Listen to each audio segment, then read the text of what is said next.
Hey, good morning. This is just going to be a quick clip, but I want to show you what we've done and what we still have to do to get the Walbro 45 in the fuel OEM fuel hanger assembly the way we want it and the way that we should want it. So I'm going to zoom in here and show you.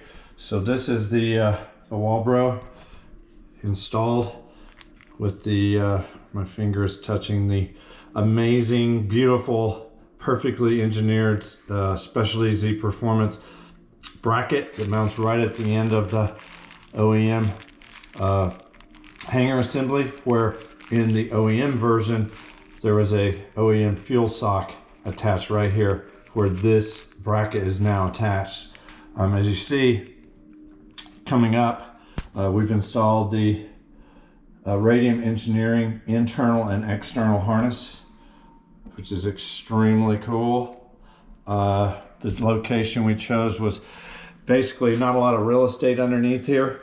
We didn't want to remove this OEM bracket only because it looked like a lot of work and I didn't want to break the fuel lid during this particular evolution. At some point we're going to install 6AN fittings, and so we're going to do a lot more work, but I'd like to try to find a OEM fuel lid on eBay that's not completely rusted out and we can work on and fabricate it the way we want it.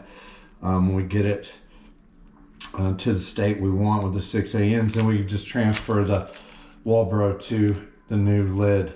But for now, we're going to finish this install so we can fire up the Z and drive it. But what happened and what we're dealing with, so you can see that the Radium Engineering internal harness, this is a Walbro 45 connector, so this is specifically for Walbro 45, but look at the distance. So we literally could connect it. It pulls on the wiring, and we don't want to pull on the wiring and pull a wire loose from the pin inside the connector.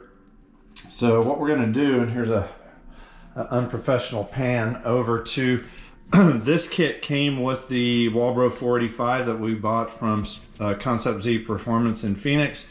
Great guys, great gals, and a great company that we bought all the engine parts for the Little Red engine rebuild that happened last year, and for a brand new motor which has about 1,700 miles on it. But this kit, this Metri pack kit, came with the bundled with the Walbro 485, and this is really cool because what we're going to do is we're going to create, this is a male and female connector. We're going to probably cut this male connector off about right here.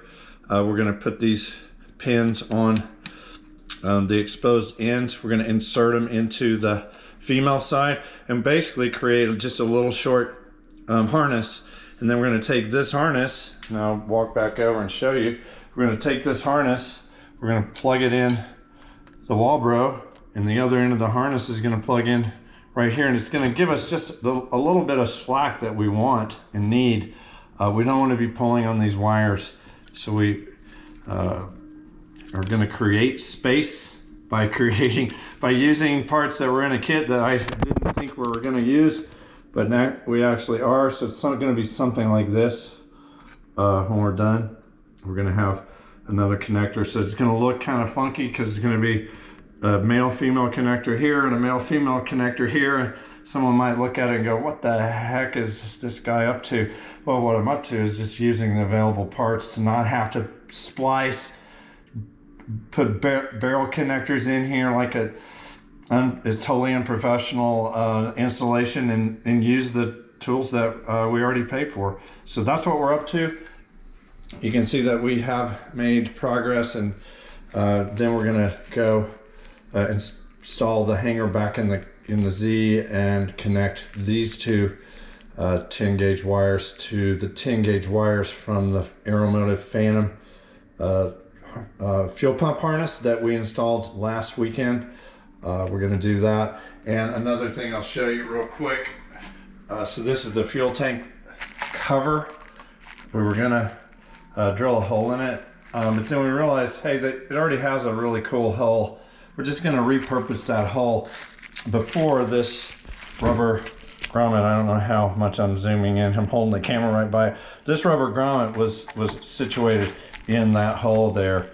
We've moved this grommet down because we don't care about having it in that hull. This is not the fuel tank lid. This is a cover plate. And of the OEM harness pieces, there's only one we care about. That's this connector that goes to the fuel level. So that's the fuel gauge float right there. And so we traced out those wires to the assembly on top, and we know exactly which ones they are. They go to this connector here, and that's the only one that's getting connected through here. So we're going to run this wire and this harness through this opening. We're going to wire up the fuel pump wires, external Radium Engineering wires, to the Phantom harness, and then we're going to do one final step, which will be wiring the 12-volt trigger source using the single pull, single throw missile key switch that we installed. So we'll be showing you that later, but I just wanted you to know what's about to happen. That's where we're at this morning, and that's what we're doing now. Okay, check back in later.